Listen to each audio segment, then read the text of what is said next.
Hello, everybody, and welcome back to episode 2 of Witch of the Gathering. My name is Dana, and I am your host for today. Well, that's silly. I'll be your host pretty much every episode because this is my podcast. So I would like to know how everyone is doing. Did you have a nice week since the last episode? More importantly, what are you drinking? I myself have a nice cup of honey-brushed red tea with me from Sacred Moon Circle Apothecary, which is not sponsoring this episode or this podcast, but they could if they really wanted to. If you live around South Central Pennsylvania, I highly recommend checking out that store. The owners are fabulous, and the teas that you get there are delicious, trust me. I have a nice copal incense going, and it's smoking up my nice little section of the spare room in my house very nicely. I've got a nice fuzzy blanket, and I am ready to roll.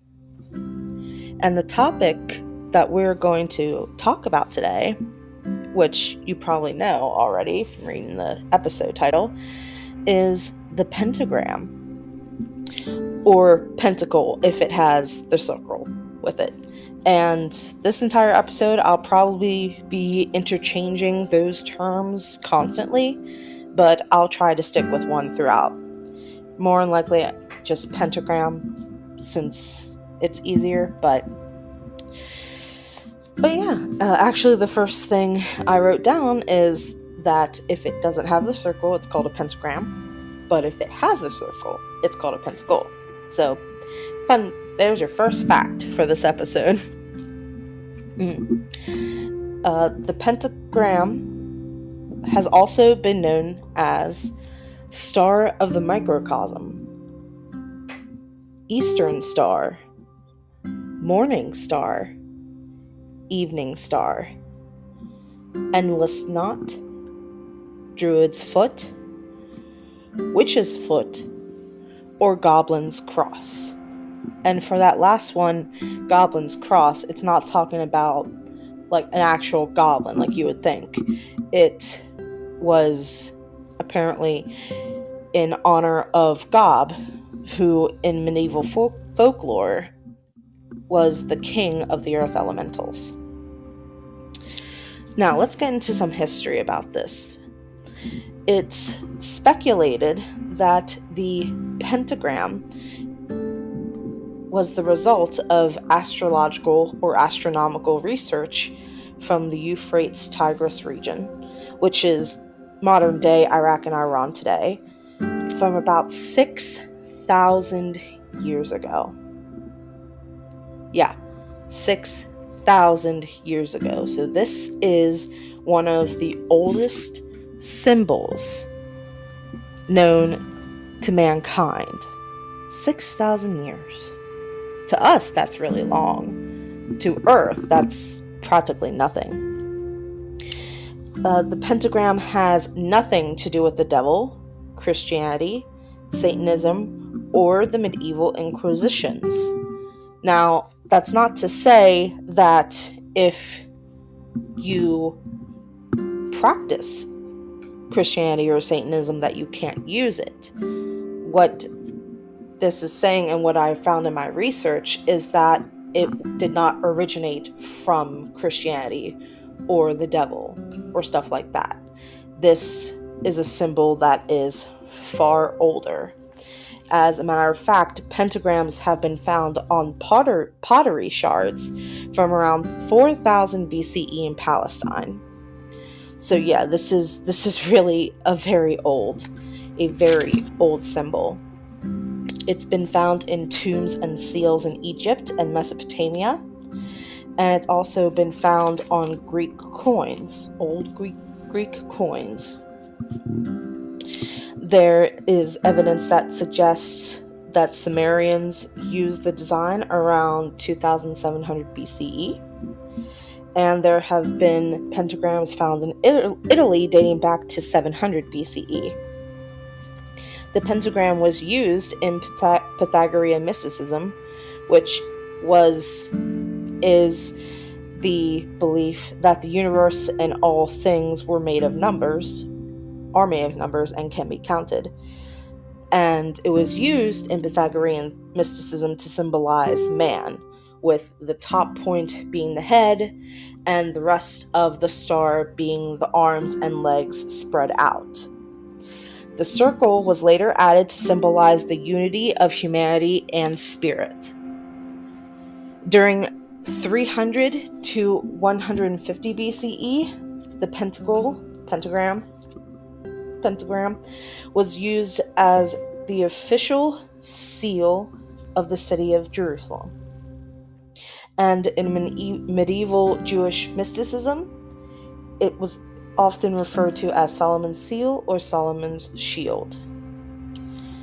Astronomers found that the planet Venus moves in the geometric design of the pentagram, which is why it's sometimes called the morning star or the evening star, because Venus or Aphrodite, depending on which deity or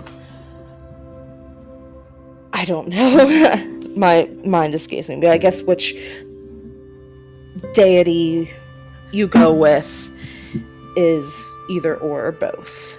So Venus, Aphrodite, they were also called the morning star or the evening star.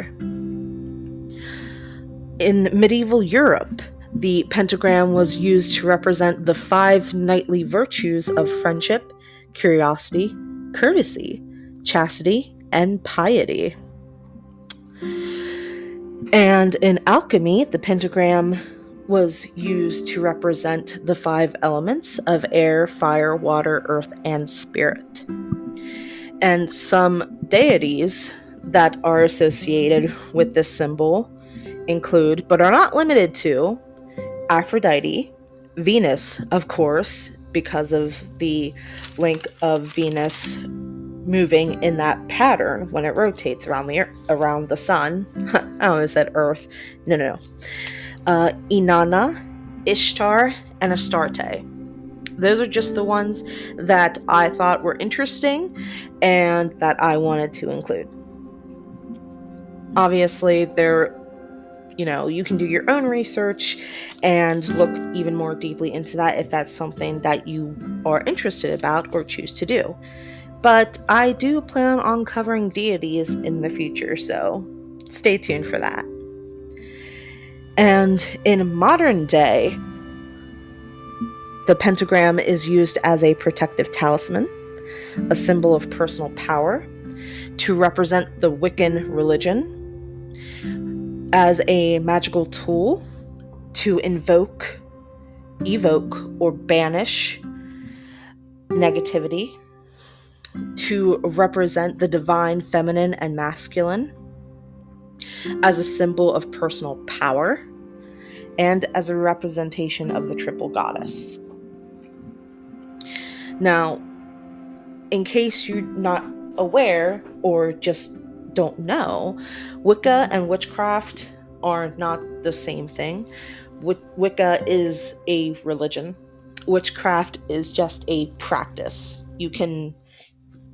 Anyone of any religion can do witchcraft or spell work or anything like that. It's not based solely on one religion or anything like that. I just wanted to make that distinction clear because, as I said a couple of sentences ago, the pentacle represents the Wicca religion, and I just wanted to clarify that in case someone wasn't quite sure or questioning. A couple ways that you can use the pentacle in whatever practice you so desire is to draw on notebooks to protect them from theft and prying eyes. You can trace one on your body with an oil that is precious to you before a ritual or a magical working, or even for meditation to help banish negativity and to amplify and enhance your own personal gifts and power. You can also carve a pentagram into a candle to banish negativity and empower that candle with the energies of the 5 elements. And there are a lot of other things that you can do. If you want to, let's say, stop people who aren't very nice from calling you, you can always just draw a little pentagram on a piece of paper and stick it nearby your phone or in your phone case and carry that with you. And that will help with that. It won't completely get rid of that, but it helps. This is just a symbol, a talisman, or tool to help you with whatever it is you mean to do. But from what I've researched and read, and from my own personal experience, it is a good and effective symbol and tool to use for banishing, particularly negativity. I also like to use the pentagram to represent the 5 elements. That's how I kind of got into witchcraft. I wanted something that I could see and feel and touch physically here, and it made sense because witchcraft does involve a lot of nature and stuff like that. And now I'm trying to get more into the spiritual, deeper end of it. Not that I wasn't, but I just want to get more in touch with my own personal spirit guides and my own spirit team.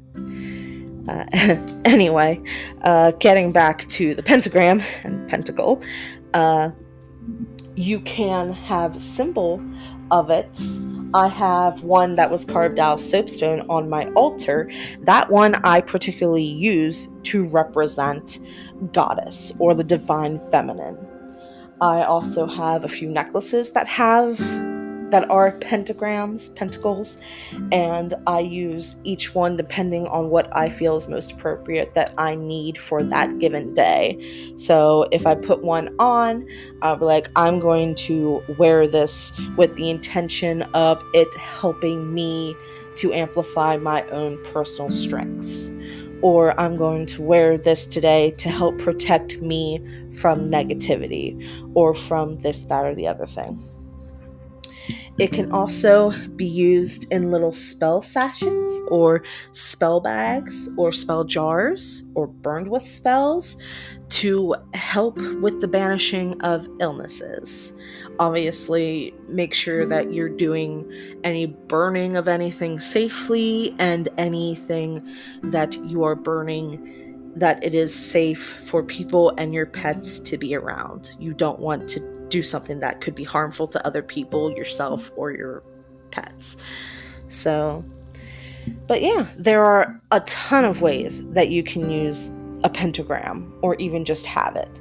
I mean, if you drive down any road in Pennsylvania, I'm sure that you will come across a house or something that has a star on it. Just a star by itself, sometimes maybe with a circle or not. But even if those people aren't religious or spiritual or any sort of that, that is still there, and it's still used for banishing whatever, like negativity and stuff like that, but also to promote something. Policemen, their badge, they have a star on it. That could, be considered a pentagram and stuff like that. Military also uses stars. At least I think so. I'm pretty sure they do. I read it in the one book that I was using to do this research that they did. So this is not just strictly a witchcraft Wicca thing. A star is a very common and very, I would say, famous and noticeable symbol. It's something that a lot of people use, and I think it was very good And nice that I drew that out of my little box to talk about this week. So, yeah. Excuse me, I need to take a sip of my tea. My throat was getting a little hoarse there talking so much, which you think I would be perfectly accustomed to, seeing as how I am a Gemini. But all right, and now that I've covered what I want to cover with that, I will do a little shuffle for a card for this week. Oh, and by the way, I got all of my information about the Pentagram from the Solitary Witch by Raven Silverwolf, and funnily enough, the Britannica Encyclopedia, or Encyclopedia Britannica. I can never remember which way that goes, but those two, the encyclopedia was very helpful as far as a timeline for when and where it showed up, and the book Solitary Witch was obviously a lot better for the witchcraft and metaphysical. And today, I'm pulling a card from a deck that I haven't had much time getting to know. Not because I don't love it, but because I do own a lot of tarot and oracle decks. But it is the Halloween Oracle by Stacey DeMarco. Let's give this a nice little shuffle here. Alrighty, one more, and that'll do it. Alright, first card. Oh, skeleton. And it reads underneath that, strength. So let's see what this says about it. On the outside is flesh, on the inside is bone. There is strength in vulnerability. In power we have grown. Halloween is a scary festival. It is meant to frighten. We are meant to feel the release of being pleasantly scared. We trick or treat even though we know that someone may surprise us. We watch horror films knowing they will scare us. We even dress as skeletons who have no flesh at all, and their bones are there for all to see. In short, we show our vulnerability at Halloween and our strength in facing our fears too. There is incredible strength in showing vulnerability. It can often be the bravest course of action and the most frightening. More often than not, it is a powerful catalyst for personal growth, even though we may not be able to perceive that at the time.